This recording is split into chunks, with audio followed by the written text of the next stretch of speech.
Olá, pessoal! Eu sou Denise Villacorta, médica nutróloga, especialista em nutrição enteral e parenteral.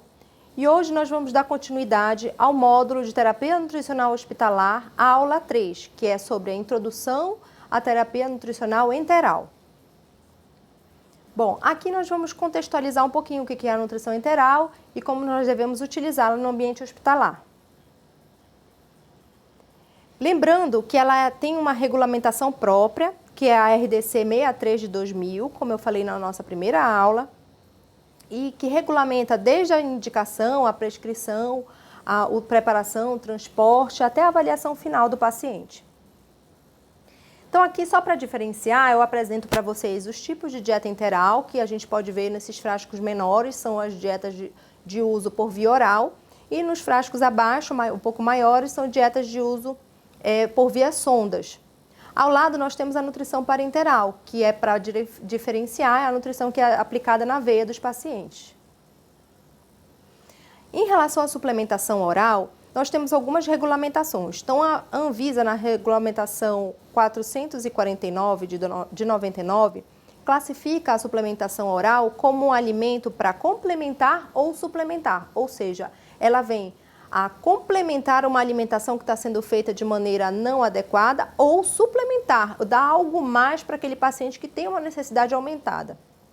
Além disso, na RDC 63, está bem descrito que a nutrição enteral oral também é um tipo de nutrição enteral.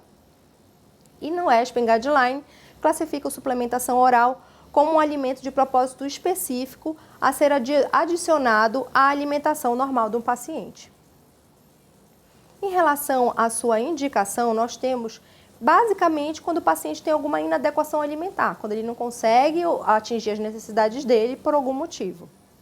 É de responsabilidade médica essa indicação, né? O Dr. Dan Weitzberg, em 2006, identificou como uma indicação de nutrição enteral e de suplementação quando o paciente tem uma ingesta menor que 60% a 75% das suas necessidades. Agora, mais recentemente, o Ministério da Saúde publicou o Manual de Terapia Nutricional. E nele, ele classifica como pacientes que têm uma ingesta menor do que 75% de suas necessidades por via oral, devem receber a terapia nutricional oral.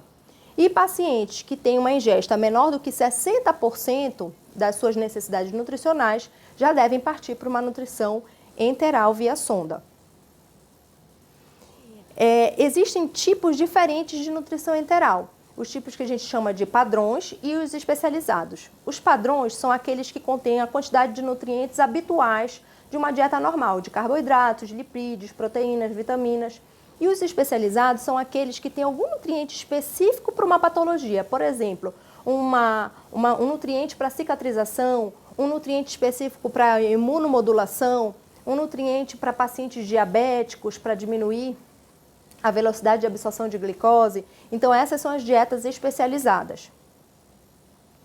Nós podemos classificar também as dietas enterais como hipercalóricas, que pela Clinical Nutrition classifica como acima de 1 caloria por ml, hiperproteica, quando tem mais do que 20%, maior ou igual a 20% do valor energético total à base das proteínas, semi-elementar, oligoméricas ou poliméricas. O que é isso? É quando o nutriente ele vem semi-elementar, quando ele vem em partículas menores. Então a proteína vem em dipeptídeos, tripeptídeos ou até em aminoácidos, quando a gente considera ela totalmente elementar.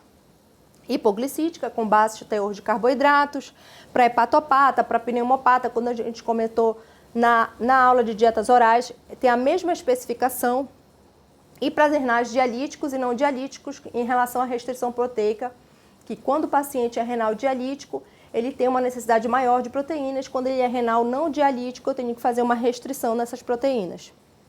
Além disso, eu posso lançar mão de módulos. O que é isso? São módulos exclusivos de apenas um nutriente, por exemplo, de proteína ou um módulo lipídico, para acrescentar aquela dieta que ele já está recebendo. Eu quero agregar só mais proteína nessa dieta, então eu lanço mão do módulo. Aqui nós vamos mostrar para vocês um pouquinho de como funciona a nutrição enteral no hospital. Então, eu tenho os sistemas de infusão. aqui o sistema fechado e o sistema aberto. Esse de cima é o sistema fechado, como vocês podem ver, é um pacote de dieta que vem industrializado, não precisa ser mantido na geladeira, ele é totalmente estéril, precisa de um equipo para se adaptar a uma bomba de infusão e ser instalado no paciente. O sistema aberto abaixo já é um frasquinho, na qual a dieta vem num outro recipiente e é envasado. E aí eu tenho que ter maiores cuidados com esse momento de vase, isso está tudo previsto na legislação, na RDC 63, como eu comentei anteriormente com vocês. E deve ter sido todo um cuidado de manipulação e armazenamento, precisa de geladeira, só tem validade 3 a 4 horas fora da geladeira, então é um pouquinho mais de cuidado quando se usa a dieta enteral do sistema aberto. Além disso, aqui um exemplo da sistema aberto com as dietas envasadas, aqui é o exemplo da dieta sistema fechado e o uso da bomba de infusão, que é obrigatório no sistema fechado. Além disso, nós temos as bombas de infusão.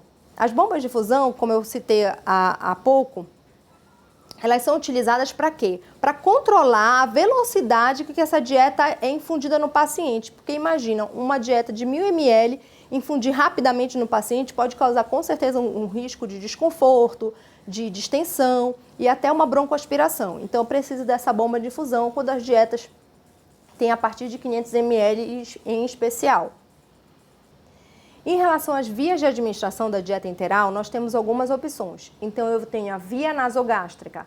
O que significa isso? Que a sonda é introduzida no nariz do paciente e vai até o estômago, e ali é administrada a dieta. Eu tenho também a via nasoenteral. Também entra no nariz do paciente, só que agora vai até o intestino, ser administrada essa dieta diretamente no intestino. Além disso, eu tenho a gastrostomia, que são as sondas que são introduzidas no estômago do paciente através da pele. E ali é administrada a dieta. E por fim, a jejunostomia, que assim como a gastrostomia, é administrada através de sonda que passa pela pele do paciente e vai direto para o jejum. Além das vias, a gente tem que conhecer também sobre a fixação da sonda enteral. Então, os cuidados que a gente tem que ter, na hora que a gente passa essa sondinha no nariz do paciente, é preciso ter um cuidado para quê? Para que essa sonda, no momento de ser fixada, ela não pressione demais a asa do nariz do paciente, que pode causar uma necrose de asa de nariz. Então, ela tem um jeito certo, como esse apresentado na figura, onde eu tenho uma fixação na parte superior do nariz e ela fica solta aqui na narina do paciente e a alça dela é fixada aqui no rosto do paciente e passa sobre a orelha. Dessa forma, ela não pressiona o paciente. E a importância dela ser bem fixada é porque se essa sonda traciona, ou seja, ela vem subindo no tubo digestivo do paciente, ela pode alcançar a região próxima à traqueia e aí, se essa dieta for administrada lá, o paciente pode sofrer uma broncoaspiração. Então, daí a importância de a gente ter cuidado com a fixação da sonda do paciente. Além disso, nós temos que ter cuidado também sobre que tipo de sonda a gente vai administrar na dieta do paciente. Então, tenho vários tipos de sonda. Eu tenho as sondas enterais, que são as sondas feitas de material flexível, próprios para administrar a dieta, para não reagir com medicamentos e nem com alguns tipos de alimentos. E tenho as sondas do tipo nasogástrica, que são mais duras, mais rígidas, e elas podem inclusive causar lesão no paciente. Então, por isso eu tenho que ter cuidado com esse tipo de sonda. São essas que a gente apresenta aqui. Então, essa azul é a do tipo nasoenteral e essa mais acima é a sonda do tipo nasogástrica, que é mais rígida e pode causar lesão no paciente.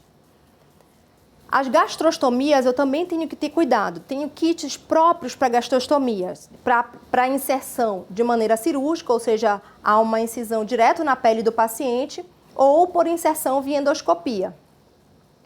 Esse tipo de sonda, ela é específica, é por isso mais cara. Em alguns casos se utiliza sondas não próprias, como essa, que é a sonda para uso urinário, e ela pode cursar com complicações, como a gente observa nessa figura, visto a não compatibilidade com a pele. E, como nós comentamos, nós temos também as jejunostomias que podem ser utilizadas. Quais os cuidados que a gente tem que ter no uso da sonda? Elas podem ficar de 30 dias a 3 meses a mesma sonda no paciente.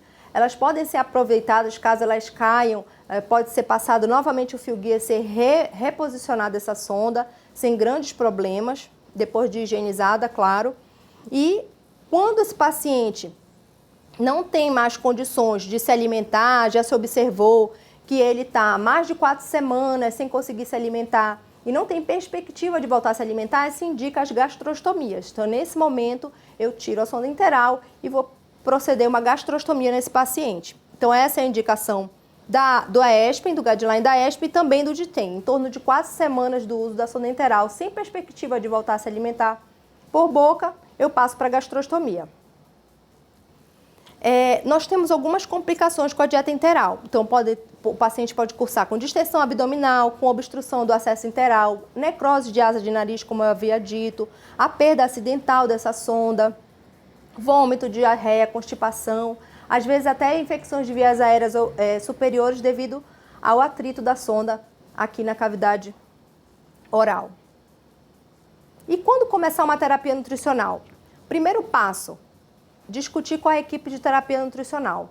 Então, sentar com todo mundo, ver a condição do paciente, qual é a melhor via de administração, que tipo de dieta deve ser utilizada. Então, de posse da triagem nutricional, ver como esse paciente entrou, se ele tinha risco, se ele já evoluiu com quadro de desnutrição no momento que pediram a avaliação para um suporte nutricional desse paciente, se já foi feita a antropometria, os exames laboratoriais.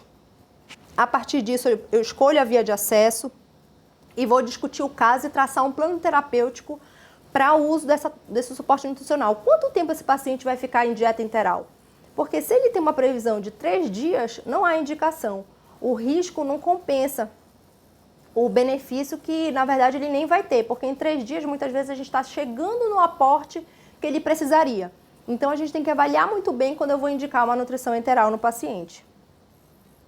Parte de que momento? Parte das necessidades nutricionais, claro. Aqui eu apresento algumas maneiras de se calcular essas necessidades nutricionais. A Gold Standard, né, o padrão ouro, é a calorimetria indireta, que é um aparelho que é um pouco mais caro e não é disponível em todos os hospitais. Então, por isso, nós temos diversas fórmulas para estimar esse gasto energético dos pacientes. Hoje em dia se usa com muita tranquilidade a regra de bolso, que é essa última, e eu chamo a atenção aqui para todos esses pontos que eu marquei em vermelho, que são o peso do paciente, porque tudo depende do peso. Então, é importante a gente ter, às vezes, desde o momento da internação, qual foi o peso que esse paciente internou, porque a partir dele eu vou poder calcular a necessidade nutricional de maneira mais fidedigna possível e a necessidade proteica também. De posse dessa necessidade, eu vou escolher a fórmula. Então, esse paciente precisa de uma fórmula especializada ou ele pode usar uma fórmula padrão? Então, às vezes, ele pode usar uma fórmula padrão, eu escolho, lanço mão dessa fórmula e prescrevo. Aí eu vou ter 2 tipos de prescrição. Se ele usa dieta contínua, que é o sistema fechado, em bomba de infusão, eu tenho uma prescrição que, pela recomendação do DITEM, se inicia com em torno de 30 ml hora e vai se progredindo 25 ml hora a cada dia. E se for a dieta intermitente, normalmente de 150 a 350 ml de dieta a cada 60 a 90 minutos. Com um intervalo de 3 a 4 horas entre elas. Então, essa é a recomendação do DITEM, mas é claro que isso pode ser muito bem personalizado para a condição do paciente, para a situação que ele se encontra, até para o fluxo do serviço, como se está acostumado a fazer, para atender a necessidade daquele paciente. Então, pessoal, chegamos ao fim, a nossa 3ª aula do módulo de terapia nutricional hospitalar. Hoje falamos um pouquinho sobre a nutrição enteral. Quais são suas características, como ela é utilizada no ambiente hospitalar, os cuidados que se deve ter ao prescrever uma nutrição enteral. Eu espero que vocês tenham gostado e aguardo vocês na nossa próxima aula.